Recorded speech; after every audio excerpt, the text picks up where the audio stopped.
시편 55편 12절에서 끝절 23절까지 있는 말씀 보겠습니다. 시편 55편 12절에서 23절까지 한 절씩 교독합니다. 제가 먼저 12절 읽습니다.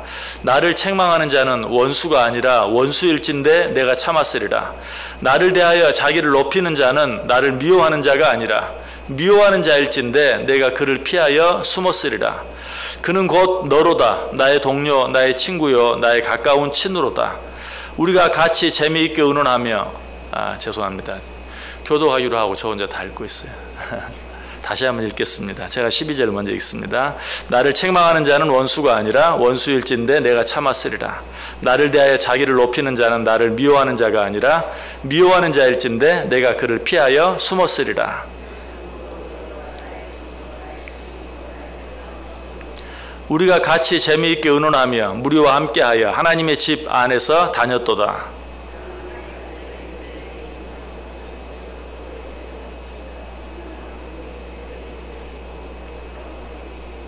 나는 하나님께 부르짖으리니 여호와께서 나를 구원하시리로다.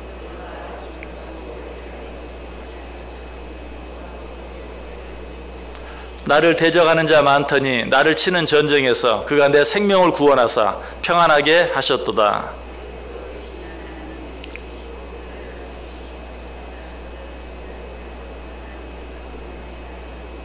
그는 손을 들어 자기와 화목한 자를 치고 그의 언약을 배반하였도다.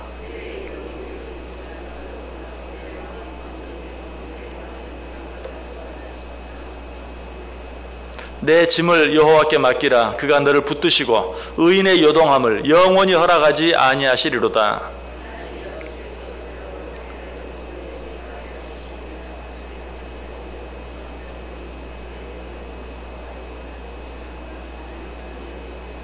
아멘.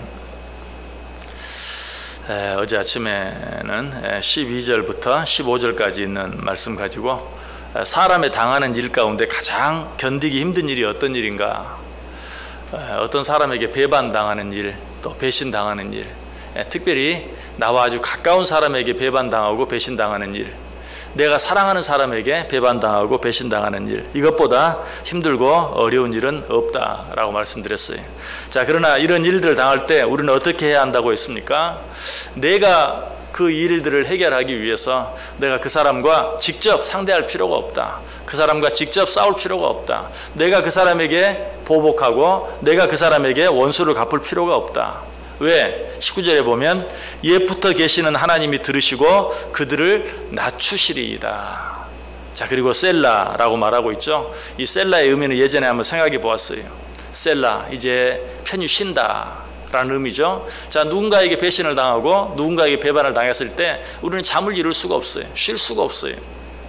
그러나 하나님이 그 모든 것들을 보시고 들으시고 그들을 낮추시리이다. 그러므로 우리는 어때요? 그 하나님 안에서 편히 쉴 수 있어야 된다. 자, 이 말을 다른 말로 하면 우리는 일상을 살아가면서 그 어떤 사람도 의지할 필요가 없다. 그 어떤 사람 안에서도 참 쉼을 얻을 수 없다.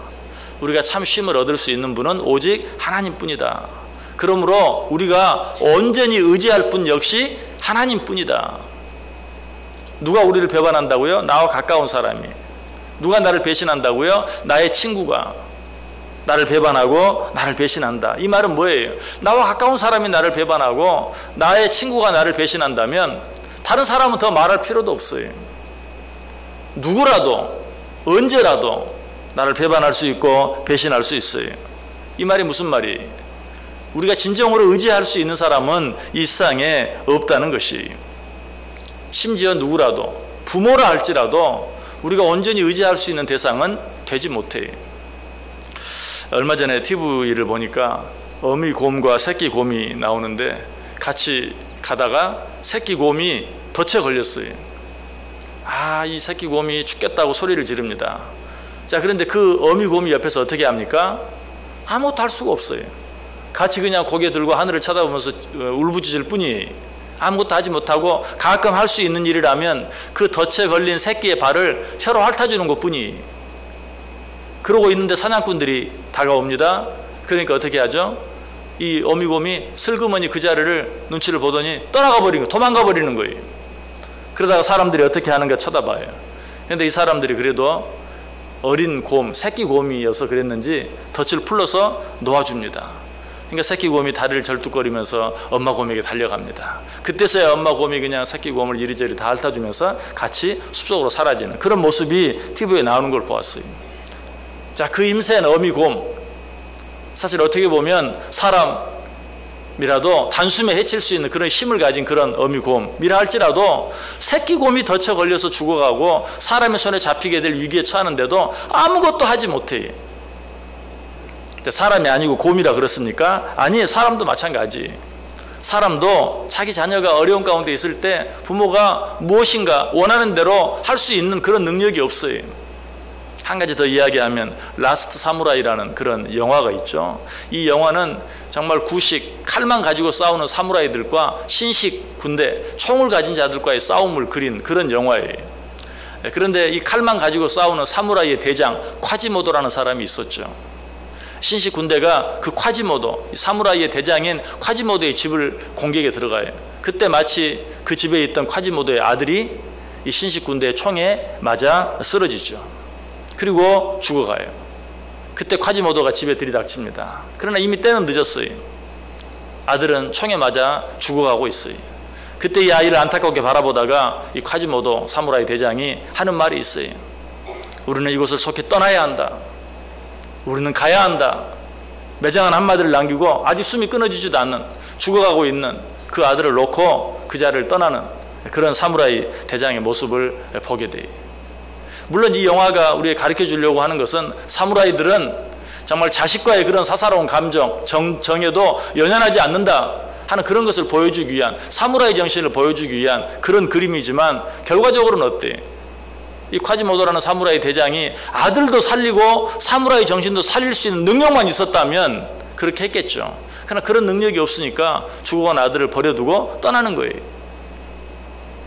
여러분, 우리가 자녀들을 사랑하지만 우리의 능력 밖의 일들이 너무나 많아요. 내가 해주고 싶은 일이 있지만 도무지 해줄 수 없는 그런 일들이 너무나 많아요. 부모도 그렇다면 이 세상에 우리가 누구를 의지하며 살 수 있겠어요? 이 세상에 우리가 진정으로 의지할 수 있는 의지의 대상은 아무도 없어요. 더더구나 어때요? 우리는 가까운 사람들로 인해서 배반을 당하게 되고 나의 친구, 나의 이웃들로 말미암아서 배신을 당하게 된다. 그렇다면 우리가 정말 이 세상에 의지할 수 있는 사람은 아무도 없어요. 오직 누구만 의지해야 돼요? 하나님만 의지하며 살아야 돼요. 오늘 우리가 읽었던 16절, 17절의 그 사실을 이야기. 나는 하나님께 부르짖으리니 여호와께서 나를 구원하시리로다. 저녁과 아침과 정오에 내가 근심하며 탄식하리니 여호와께서 내 소리를 들으시리로다. 우리가 의지하며 살아갈 대상은 오직 하나님 한 분뿐이신 것을 우리에게 분명하게 가르쳐 주고 있어요. 우리가 그 하나님을 의지하고 그 하나님께 부르짖을 때 우리 하나님께서 내 부르짖음을 들으시고 나를 어떻게 하신다? 나를 구원하시리로다. 저녁과 아침과 정오에 내가 근심하여 탄식하리니 여호와께서 내 소리를 들으시리로다. 자, 구원해 주실 것이다 이렇게 말하고 있어요. 어제 아침에도 잠깐 생각해 보았죠. 18절에서는 그보다 더 강하게 나를 대적하는 자 많더니 나를 치는 전쟁에서 그가 내 생명을 구원하사 평안하게 하셨도다. 어떤 표현이라고요? 이미 나를 구원해 주신, 나를 구원하시리라 라는 그런 표현에서 그치지 아니하고 나를 구원하셨도다. 내가 하나님을 의지하고 있다면 전능하신 하나님께서는 반드시 나를 구원해 주실 것이라는 그런 믿음의 확신을 뭘로 표현하고 있어요? 과거로. 아직 일어나지 않았는데도 이미 일어난 일로 그렇게 표현하고 있는 것을 보게 돼요. 이것이 오늘 시인의 믿음이었어요. 그리고 23절에서는 이런 자신의 믿음을 다시 한번 이렇게 고백하죠. 하나님이여 주께서 그들로 파멸의 웅덩이에 빠지게 하시리이다. 피를 흘리게 하며 속이는 자들은 그들의 날에 반도 살지 못할 것이나 나는 주를 의지하리이다. 하나님께서 누구를? 내 원수들을 어디에? 파멸의 웅덩이에 빠지게 하신다. 피를 흘리게 하신다. 속이는 자들은 그들의 날에 반도 살지 못할 것이다. 그러므로 나는 어떻게? 오직 주를 의지하리이다. 진정으로 내 편이 되어주셔서 나를 도와줄 수 있는 분, 그분은 오직 하나님 한 분뿐이시다. 그러므로 어떤 형편 가운데서든지 이 하나님만 바라보고 의지할 수 있는 것, 그것이 믿음이에요. 하나님은 이런 믿음을 가진 자들을 결코 모르는 척 하지 않았어요. 다윗은 이 하나님을 확실히 믿고 의지했어요. 그리고 자신만 믿고 의지할 뿐 아니라 오늘 우리들에게도 이 하나님을 믿고 의지하며 살라라고 당부하는 것을 잊지 않아요. 22절에 내 짐을 여호와께 맡기라. 그가 너를 붙드시고 의인의 요동함을 영원히 허락하지 아니하시리로다. 여러분에게 있는 어떤 무거운 짐이 있습니까? 이 세상 그 누구도 도와줄 수 없는 어떤 어려운 일이 있습니까?